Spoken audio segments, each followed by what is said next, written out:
এটা কি ধরনের গণতন্ত্র আজকে বাংলায় দেখতে পাওয়া যাচ্ছে?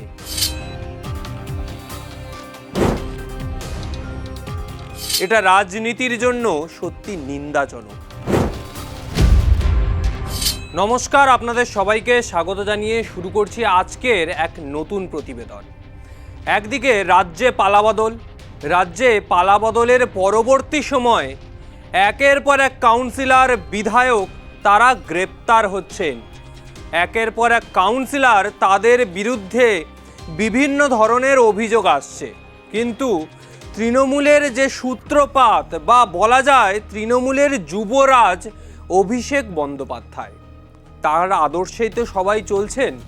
অভিষেক বন্দ্যোপাধ্যায় যখন সোনারপুরে গেলেন, ঠিক সেই সময় অভিষেক বন্দ্যোপাধ্যায়কে লক্ষ্য করে ডিম ছোড়া হলো, তাকে দেখে চোর চোর স্লোগান দেওয়া হলো এবং তার পরবর্তী সময় একাধিক কাউন্সিলররা তারা গ্রেপ্তার হচ্ছেন, তাদের বিরুদ্ধে অভিযোগ দায়ের করা হচ্ছে, থানায় এফআইআর হচ্ছে, এনআইএ তদন্ত, সিবিআই, সিআইডি, একাধিক দপ্তর তারা নেমে পড়ছে দুর্নীতি সমূলে উৎপাটন করতে।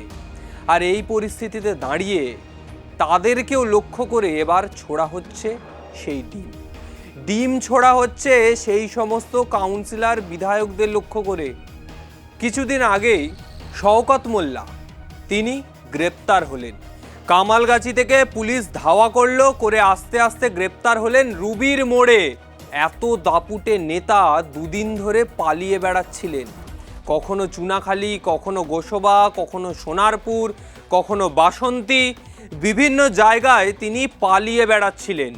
আর এই পালিয়ে বেড়াতে বেড়াতে এনআইএর জালে শেষ পর্যন্ত ধরা দিতেই হলো। তারপর তাকে যখন এনআইএ দপ্তর থেকে বের করে আদালতে নিয়ে যাওয়া হচ্ছে, কোর্টে নিয়ে যাওয়া হচ্ছে, ঠিক সেই সময় ডিজে বাজিয়ে মাচ্চোর গান চলছে একদিকে, এবং অপরদিকে হাতে মাছ ও ডিম নিয়ে প্রতিবাদ জানালো এলাকাবাসীরা। বলা হচ্ছে এলাকাবাসী, কিন্তু তারা কি আদৌ সেই এলাকার লোকজন? প্রশ্ন তো এখানে থাকছে।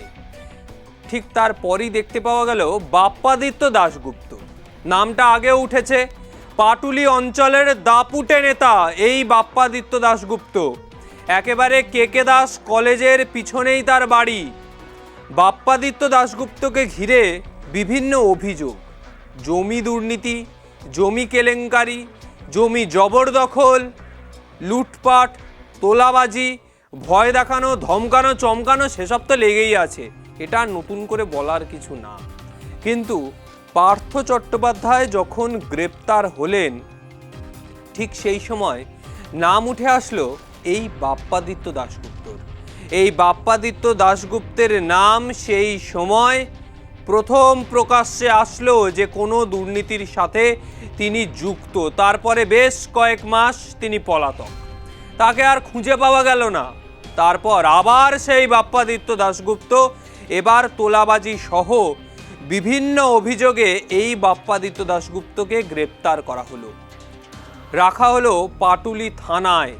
পাটুলি থানা থেকে যখন তাকে বার করা হচ্ছে, ঠিক বাইরে লোকজনের জমায়েত, হাতে ডিম নিয়ে। আচ্ছা, একটা কথা বলুন তো, বিভিন্ন সময় বিভিন্ন প্রতিবাদ এই গোটা বাংলা দেখেছে। বাংলায় একাধিক আন্দোলন, এই আন্দোলনের জায়গা বলা যায় ধর্মতলা, কার্যত ধর্নাতলা নাম হয়ে গেছিল। এত ধর্না এই ধর্মতলা দেখে ফেলেছে, আর এই বাংলা এত আন্দোলন দেখে ফেলেছে, আর নতুন করে আন্দোলন বাংলাকে শেখাতে হবে না। কিন্তু ডিম নিয়ে কেন এই আন্দোলন? কেন ডিমটাকেই প্রাধান্য দেওয়া হলো এত আন্দোলনের মাঝখানে? কেন ডিমই ছোঁড়া হচ্ছে? কলাও ছুঁড়তে পারতেন, অন্য কিছুও ছুঁড়তে পারতেন, ডিমটাই বা কেন? এর পিছনেও এক কেলেঙ্কারি রয়েছে। মা ক্যান্টিনের কথা মনে থাকবে আপনাদের সকলে। সেই মা ক্যান্টিন হোক বা বাচ্চাদের মিড ডে মিল, এই মিড ডে মিল চলাকালীন যখন তৃণমূল সরকার ক্ষমতায় ছিল, মা ক্যান্টিনের ডিম দুর্নীতি, ডিম পাওয়া যাচ্ছে না মা ক্যান্টিনে। যেখানে 5 টাকায় ডিম ভাত দেওয়ার কথা, সেখানে শুধু ভাত পাওয়া যাচ্ছে 5 টাকায়, ডিম পাওয়া যাচ্ছে না। স্কুলে মিড ডে মিলে বাচ্চারা খেতে বসছে, ডিম পাচ্ছে না, ডিম নেই। স্কুলের প্রধান শিক্ষকের বাড়িতে ডিমের পেটি পেটি ডিম সাজানো, এই জিনিসও কিন্তু দেখতে পাওয়া গেছে। আর তার থেকেই মনে করা হচ্ছে বিজেপির মদততুষ্ট, বা মাফ করে ফেলবেন, বিজেপির মদততুষ্ট এখন বলা যাবে না, সাধারণ মানুষ তারা ডিম নিয়ে প্রতিবাদ। কিন্তু প্রশ্ন রইল আপনাদের কাছে, আচ্ছা বাপ্পাদিত্য দাশগুপ্ত, অভিষেক ব্যানার্জি, শওকত মোল্লা প্রত্যেকেই না হয় দুর্নীতিতে অভিযুক্ত, কিন্তু যারা তাদেরকে দেখে আজকে ডিম ছুঁড়ছে, বোতল ছুঁড়ে মারছে, ইট পাটকেল ছুঁড়ে মারছে, তারা কি অভিযুক্ত নয়? পুলিশ প্রশাসন তারা কি পরিস্থিতি সামলাতে পারছে? তারা কিভাবে এই পরিস্থিতি হতে দিচ্ছে নিজের চোখের সামনে? একজন ব্যক্তিকে যদি এক ঝাঁক লোক ঘিরে ডিম ছুঁড়ে মারে, তাহলে সেটা কি গণতন্ত্র? এটা কি ধরনের গণতন্ত্র আজকে বাংলায় দেখতে পাওয়া যাচ্ছে? 34 বছরের শাসনকালের অবসান দেখেছিলাম আমরা। তারপর বিভিন্ন জায়গায় পার্টি অফিস দখল, পার্টি অফিস ভাঙচুর, সে তো হয়েইছে।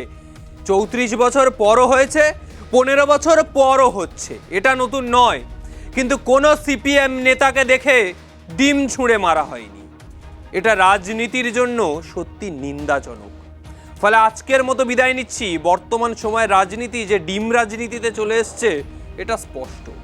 ফলে অন্যান্য ভিডিও নিয়ে আরও বিভিন্ন সময় আসবো। ভিডিওটা কেমন লাগলো অবশ্যই জানাবেন কমেন্ট বক্সে। আজকের মতো বিদায় নিলাম, নমস্কার।